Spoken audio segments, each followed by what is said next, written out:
Untuk soal pertama, yaitu pengendalian risiko dilakukan secara konsisten sesuai dengan tingkat risiko yang akan diambil. Hasil identifikasi dan pengukuran risiko operasional.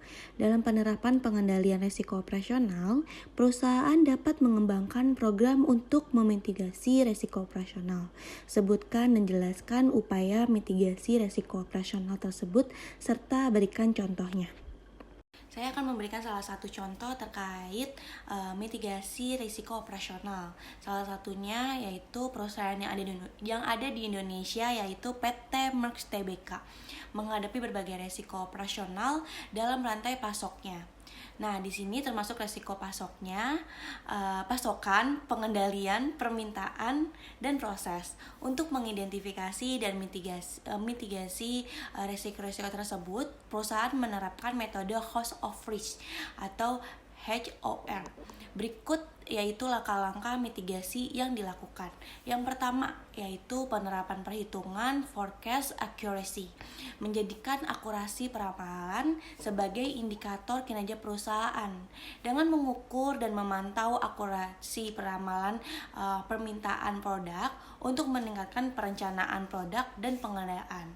Yang kedua yaitu peningkatan keterampilan analisis MRP, meningkatkan pengetahuan dan keterampilan dalam menganalisis perhitungan materi accurement planning atau MRP, untuk memberikan pelatihan kepada karyawan terhadap analisis MRP sebagai dasar dalam perencanaan pesanan dan permintaan pembelian.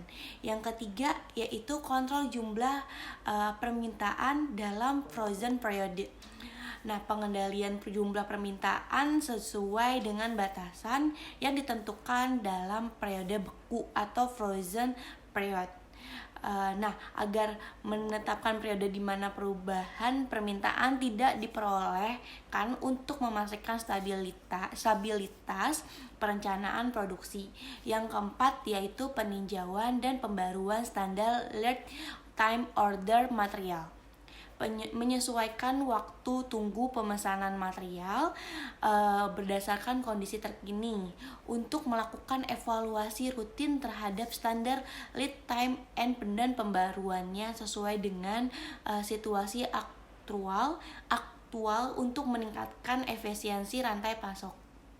Dengan menerapkan langkah-langkah mitigasi di atas, PT Merx Tbk berhasil mengidentifikasi dan mengurangi potensi risiko operasional dalam rantai pasoknya, sehingga dalam memastikan ketersediaan obat-obatan bagi masyarakat. Soal nomor 2 yaitu resiko yang timbul akibat tuntutan hukum dan atau kelemahan aspek yuridis. Risiko ini timbul antara lain karena ketiadaan peraturan perundang-undang yang mendukung atau kelemahan perikatan, seperti tidak dipenuhinya syarat sahnya kontrak atau pengikatan anggunan yang tidak sempurna. Jika Anda seorang direktur utama sebuah perusahaan, sebutkan dan jelaskan langkah-langkah apa saja yang harus dilakukan oleh perusahaan Anda agar tidak terkena masalah hukum dalam menjalankan kegiatan bisnis perusahaan. Nah, di sini saya akan menjelaskan terkait jika saya memiliki perusahaan agar tidak terkena masalah hukum dalam menjalankan kegiatan bisnis perusahaan, yaitu resiko hukum dalam konteks perusahaan merujuk pada potensi kerugian yang timbul akibat tuntutan hukum atau kelemahan aspek yuridis. Nah, di sini resiko ini dapat muncul karena ketiadaan peraturan yang mendukung, kelemahan dalam perikatan, atau ketidakpatuhan terhadap regulasi yang berlaku. Sebagai direktur utama, penting untuk mengambil langkah-langkah strategis guna memitigasi resiko hukum dan memastikan kelancaran operasional perusahaan.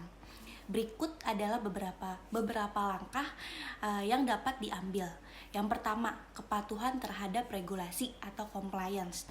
Nah, memastikan bahwa seluruh aktivitas perusahaan sesuai dengan peraturan perundang-undang yang berlaku. Kepatuhan ini mencangkup aspek perpajakan, ketenagakerjaan, lingkungan, dan regulasi spesifik industri. Lalu pembentukan unit kepatuhan ini penting untuk mendirikan divisi khusus yang bertanggung jawab untuk memantau dan memastikan kepatuhan terhadap regulasi. Lalu yang kedua, ini ada peraturan terkait pelatihan berkala.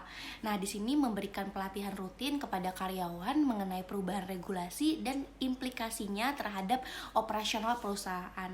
Saya akan memberikan salah satu contoh, yaitu PT Unilever Indonesia Tbk. Secara aktif memantau dan memitigasi resiko hukum dengan memastikan kepatuhan terhadap regulasi yang berlaku termasuk dalam aspek lingkungan dan ketenagakerjaan. Lalu yang kedua yaitu penyusunan kontrak yang kuat. Dengan menyusun perjanjian dengan pihak ketiga secara detail dan jelas untuk menghindari interpretasi yang merugikan kemudian hari. Nah, yang pertama itu meliputi dengan keterlibatan ahli hukum, melibatkan tim legal internal atau konsultan hukum eksternal dalam proses menyusun dan meninjau kontrak.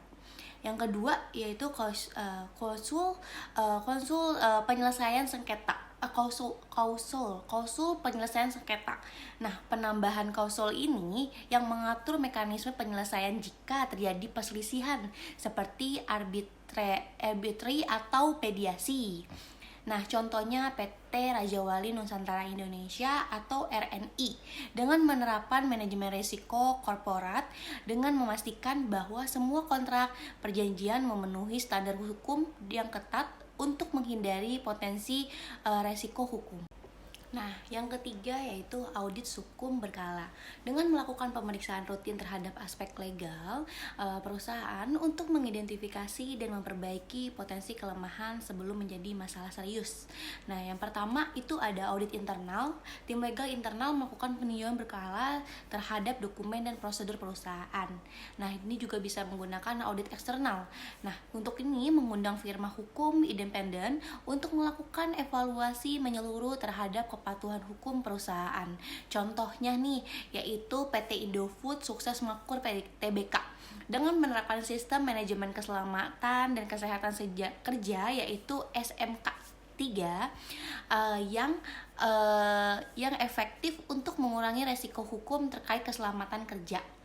Nah, di sini yang keempat ada manajemen resiko terintegrasi dengan mengintegrasikan manajemen resiko ke dalam strategi bisnis untuk mengidentifikasi, menilai, dan mengelola risiko hukum secara proaktif. Nah, dengan cara ini itu ada beberapa, yaitu pemetaan resiko dengan mengidentifikasi area operasional yang memiliki potensi resiko hukum tinggi. Yang kedua yaitu strategi mitigasi dengan mengembangkan rencana tindakan untuk mengurangi atau menghilangkan resiko untuk teridentifikasi. Contohnya yaitu PT Bank MNC International Tbk dengan mengelola resiko dengan mengacu pada kebijakan manajemen resiko yang disetujui dan diawasi oleh Otoritas Jasa Keuangan atau OJK. Nah, yang kelima itu ada transparansi dan pelaporan dengan menjaga transparansi dalam operasional dan pelaporan keuangan untuk membangun kepercayaan dengan memaku kepentingan dan menghindari tuduhan pelanggaran hukum. Nah, di sini ada pelaporan keuangan yang akurat, menyusun laporan keuangan sesuai dengan standar akuntansi yang berlaku. Lalu juga ada keterbukaan informasi dengan menyediakan informasi yang relevan dan tepat waktu kepada regulator dan publik. Contohnya yaitu PT Raja Wali Nusantara Indonesia atau RNI dengan menerapkan manajemen risiko korporat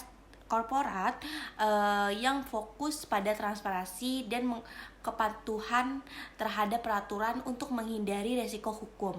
Nah, dari sini kita bisa menyimpulkan bahwa dengan menerapkan langkah-langkah di atas, perusahaan dapat meminimalkan resiko hukum yang dapat mengganggu operasional dan reputasi. Nah, di sini tuh penting banget untuk selalu proaktif dalam mengidentifikasi dan mengelola resiko hukum, serta memastikan bahwa seluruh aspek operasional perusahaan berjalan dengan sesuai dengan ketentuan hukum yang berlaku. Nah, untuk soal ketiga yaitu Anda adalah CEO sebuah perusahaan ternama. Perusahaan yang Anda pimpin mengalami penurunan reputasi karena menurunnya tingkat kepercayaan stakeholder yang bersumber dari persepsi negatif terhadap perusahaan. Hal ini timbul antara lain karena adanya pemberitahuan media dan atau rumor yang bersifat negatif, serta adanya strategi komunikasi yang kurang efektif. Sebutkan dan jelaskan langkah-langkah apa saja yang akan Anda lakukan dalam menanggulangi permasalahan resiko reputasi ini. Nah, di soal ketiga saya akan menjelaskan terkait cara menanggulangi permasalahan resiko reputasi. Nah, di sini resiko reputasi merupakan potensi kerugian yang dihadapi perusahaan akibat penurunan kepercayaan atau citra negatif di mata publik. Nah, penurunan reputasi dapat berdampak signifikan termasuk hilangnya pelanggan, penurunan nilai saham, dan kesulitan dalam menjalin kemitraan bisnis. Oleh karena itu, manajemen risiko reputasi menjadi aspek krusial dalam operasional perusahaan. Di sini ada 5 langkah mengatasi risiko reputasi. Nah, di sini yang pertama yaitu identifikasi dan penilaian risiko reputasi. Nah, di sini langkah awalnya dalam manajemen risiko reputasi adalah mengidentifikasi potensi sumber risiko yang dapat merusak citra perusahaan. Hal ini mencakup analisis terhadap produk, layanan, perilaku karyawan, dan interaksi dengan pemangku kepentingan. Nah, di sini ada beberapa juga nih penjelasannya, yaitu dengan menganalisis media sosial. Nah, memantau percakapan dan sentimen publik terhadap perusahaan di platform media sosial untuk mendeteksi isu negatif secara dini. Yang kedua yaitu dengan survei kepuasan pelanggan, dengan mengumpulkan umpan balik dari pelanggan guna memahami persepsi mereka terhadap produk dan layanan yang ditawarkan. Yang kedua, ini tuh kita juga bisa mengembangkan strategi komunikasi krisis. Nah, dengan ini kita bisa menyiapkan rencana komunikasi yang efektif untuk merespon situasi krisis yang berpotensi merusak reputasi perusahaan. Dengan respon yang cepat dan tepat dapat meminimalkan dampak negatif dari krisis tersebut. Nah, di sini juga ada beberapa tim yang dibentuk, yaitu tim manajemen krisis, membentuk tim khusus yang terlatih untuk menangani komunikasi secara krisis, memastikan pesan yang disampaikan konsisten dan transparan. Lalu juga kita bisa membuat skenario simulasi. Nah, dengan melakukan latihan simulasi krisis secara berkala untuk menguji kesiapan tim dalam menghadapi berbagai skenario yang mungkin terjadi. Nah, yang ketiga itu ada penerapan tata kelola perusahaan yang baik, atau yang bisa kita dengar itu namanya GCG atau Good Corporate Governance. Nah, memastikan bahwa perusahaan beroperasi sesuai dengan prinsip-prinsip etika, transparansi, dan akuntabilitas untuk membangun dan mempertahankan reputasi yang baik. Nah, kita juga bisa melakukan kode etik nih perusahaan dengan menetapkan dan mensosialisasikan kode etik yang harus dipatuhi oleh seluruh karyawan dan manajemen. Lalu ada audit internal dan eksternal dengan melakukan audit secara rutin untuk memastikan nih bahwa kepatuhan terhadap regulasi dan standar operasional dan yang ditetapkan. Nah, lalu yang keempat yaitu pengelolaan hubungan dengan pemangku kepentingan atau stakeholder management. Dengan membangun hubungan yang baik dengan berbagai pemangku kepentingan termasuk pelanggan, karyawan, investor, dan komunitas untuk memperkuat reputasi perusahaan.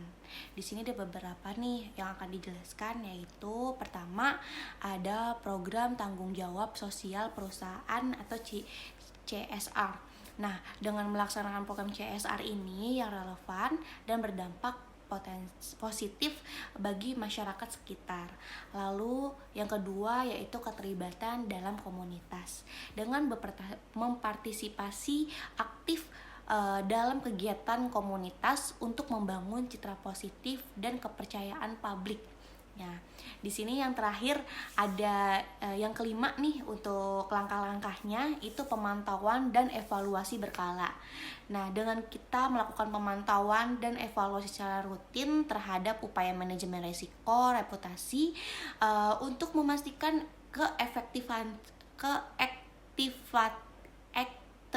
efektivitas dan melakukan perbaikan jika diperlukan. Nah, di sini bisa ada indikator kinerja utama, feedback loop. Nah, dari indikator kinerja utama itu atau KPI dengan menetapkan KPI terkait reputasi dan melakukan penilaian secara periodik. Kalau untuk feedback loop ini membangun mekanisme umpan balik yang memungkinkan perusahaan untuk segera menanggapi dan menyesuaikan strategi berdasarkan masukan dari pemangku kepentingan. Nah, dari ini saya akan menjelaskan salah satu contoh kasus, yaitu ada PT Garuda Indonesia Tbk.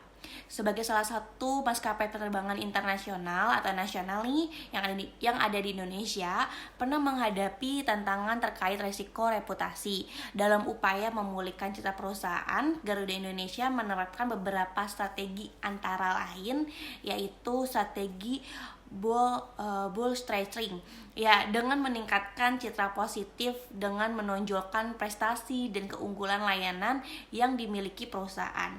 Lalu juga ada shifting the blame, dengan mengalihkan kesalahan kepada faktor eksternal atau pihak lain yang dianggap bertanggung jawab atas permasalahan yang terjadi. Lalu juga ada corrective action dengan melakukan tindakan korektif untuk memperbaiki kesalahan dan mencegah terulangnya kembali masalah serupa di masa yang akan depan.